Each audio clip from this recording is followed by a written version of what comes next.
Swali langu ni kwamba ningependa kujua historia fupi ya Muledi, kuzaliwa kwake mpaka sasa,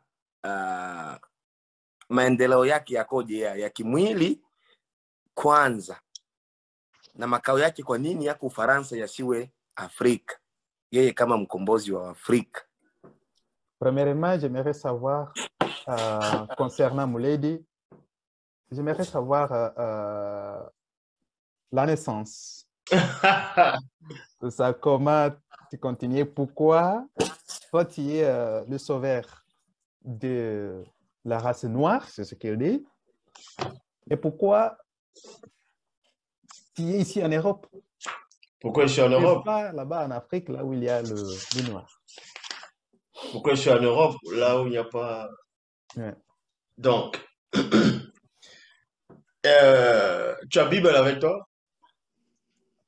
Moi, oui. Au moins, oui, j'ai Bible. Oui. Va dans la page 556. 506. 506. Donc, Wonja chapitre 19, verset 20. Verset 20, oui, je vois. Na nasoma kwanza ndani ya Biblia, kitabu cha Wonja, cha Isaya ndio wanasema ndani ya Biblia ni Wonja. Oui, Muledi. Ouais. Verset 20. Oui. Wonja chapitre 19, verset 20. Je peux lire, Muledi? Oui, tu peux. Nasoma kwanza mkifaransa. Ils serviront de signes et de témoignages dans les territoires de Djenné.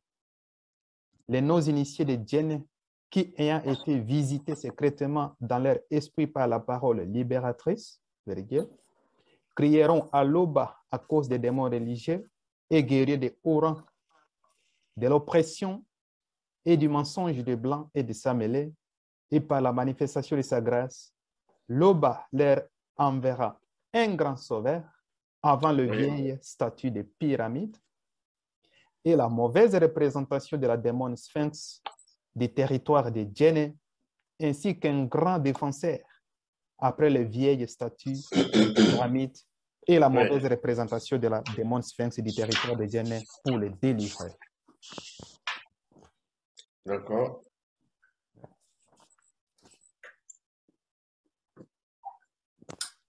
Non, déjà, tu l'expliques que la prophétie déjà parle de la venue des deux, comme tu les as déjà expliqués. Hapa nani unabii hapa katika kitabu cha Wonja mbali Isaya 19:20 inaongelea kuhusiana na ujio wa watu muhimu wawili na wakuu. Voilà. Et maintenant, la question centrale est de savoir pourquoi je suis, entre guillemets, dans le pays des Blancs. Pourquoi ce n'est pas en Afrique directement? Sasa swali ambalo lipo na la msingi ambalo mnajiuliza ni kwamba kwa nini sasa yuko katika inchi ambayo wanasema wananukuu inchi ya wazungu kuliko kuwa katika inchi ya watu weusi? Ouais, la réponse se trouve toujours dans Wonja. Jibu linapatikana katika kitabu hiki cha Wonja, chapitre 41, verset 5. Sura ya 41 na mstari wa 5 ambayo inasema Ne crains rien car je suis avec toi. Je ramènerai de l'Orient, entre parenthèses, de chez les sans-mêlés, ta race. Et je te rassemblerai de l'Occident, entre parenthèses, de chez les Blancs. Voilà. Donc, c'est ce que je suis. C'est la prophétie, c'est la parole que Mouta te dit, ils sont en train de l'accomplir. Yani ni unabii ambao, kwa nini ile swali? Ni kwa sababu yani ni hapa maandiko yanaanza kusema kwamba usiogope kwanza, niko pamoja na wewe. Kuna ndugu ambaye amefungua inasema kwamba msiogope, niko pamoja na wewe, nitakutoa kwenye makao ya damu mchanganyiko, unajua nusu damu, na pia nitawaondoa katika mahali ambapo wazungu wanapatikana. Donc, pour ramener, il faut que la personne aille sur place pour rassembler, pour qu'on le voie. Sasa ili kwamba hao watu wapate kutolewa, lazima mtu mwenyewe aende kuwatoa ile sehemu ambayo ipo wapo, ndio maana yuko huko.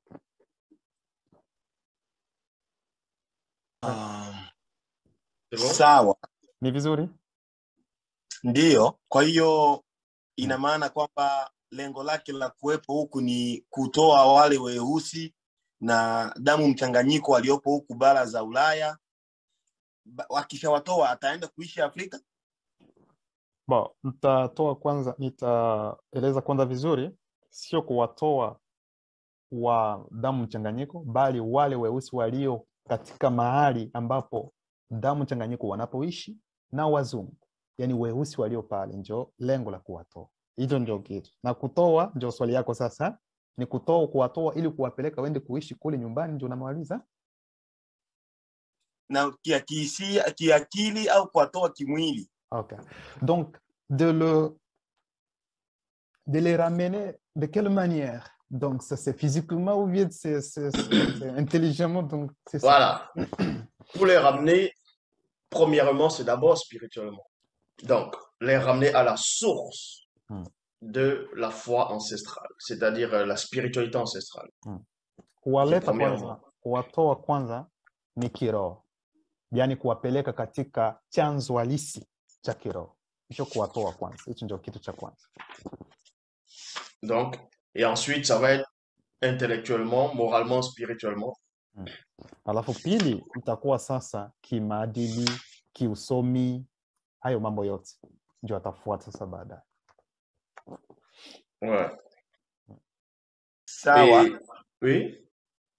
Mulidi angali naongea kwanza. Oui, Mulidi. Qu'est-ce qu'il dit? Non, j'ai dit, tu es en train de parler. Ah, Ouais. non, je disais, c'est d'abord, Ouais. donc, ils vont recevoir l'appel. Ouais. Ils vont revenir à la source, d'abord spirituellement. Ils vont connaître leur histoire. Et ensuite, ils vont sortir des religions dites révélées de la mort spirituelle. C'est la première étape d'abord. Yani kitu cha kwanza ni kutoka kwanza katika hiyo hali ambayo wapo, yani ya kiroho.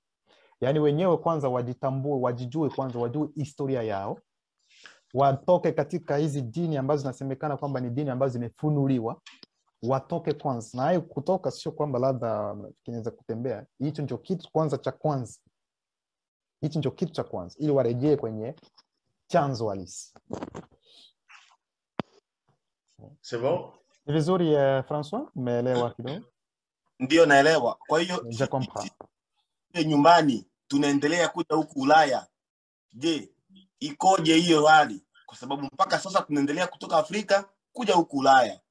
Uingereza, Europe na Marekani na Australia, Canada na Machina. Kwa hiyo tunakuja kuishi. Vipi hiyo hali ikoje hapo? Tusije huku au tuje huku? Haje na naomba ufafanuzi hapa. Oui, il continue à demander que nous voyons qu'il y a beaucoup de Noirs encore qui viennent, qui quittent de l'Afrique encore, ils viennent en Europe ou en Amérique. Mais pourquoi encore ce déplacement encore? Oui, parce que tu dois comprendre qu'il y a la prophétie. Unatakiwa kuelewa kwamba kuna unabii. Voilà. Mutatedi a donné la loi à ses ancêtres, donc à Moto et à Muto. Mutatedi alitoa nani? Alitoa sheria, alitoa amri kwa mababu zetu ambao ni Moto na Muto. De se multiplier, de remplir la terre, le continent, toute la surface du sol habitable. Kwamba waongezeke na wajaze dunia katika dunia hii ambayo iko kavu. C'est pour ça qu'il y a l'immigration. Na ndio maana mnaona kwamba kuna nini? Kuna uhamiaji ambao upo kwa muda huu. Donc l'homme noir doit aller en Occident, en Europe, en Asie pour récupérer sa place initiale. Kwa hiyo mtu mweusi ataenda Ulaya, ataenda Asia ili kuchukua nafasi yake ya asili tangu mwanzo. Et maintenant, pourquoi c'est pas directement en Afrique que je suis basé pour parler là? Sasa kwa nini Muledi yani hayupo zaidi sana Afrika kuongelea hii mambo huko Afrika. Kwani Parce que ceux qui ont volé notre histoire, kwa sababu wale walioiba historia yetu on sait que c'est les non-noirs au départ, c'est les blancs, les sans-mêlés, ainsi de suite. tunajua kwamba sio weusi, yani ni wazungu na wamitisi nyote mnawajua, ndio waliiba Donc, historia en yetu. volant l'histoire, ils ont trafiqué, ils ont tout modifié. Wakati walipoiba historia yetu walianza kubadilisha kila kitu. Donc, il est normal que quand tu suis un voleur, tu viennes où il a fui. Kwa hiyo ili ikiwa unapenda kumshika mwizi lazima uende sehemu ambapo amekimbilia. C'est pour ça que je suis là, dans les territoires, on va dire comme ça. Na ndio maana naishi kwa muda huu katika mahali yao, yani katika nchi zao, ndio maana niko hapa kwa muda. Naona hii imeeleweka eh? Ndio. Asante. Basi tutaendelea na mwingine sasa. Il a compris, nous l'a dit. Donc on continue Ouais. avec la sœur Tunu.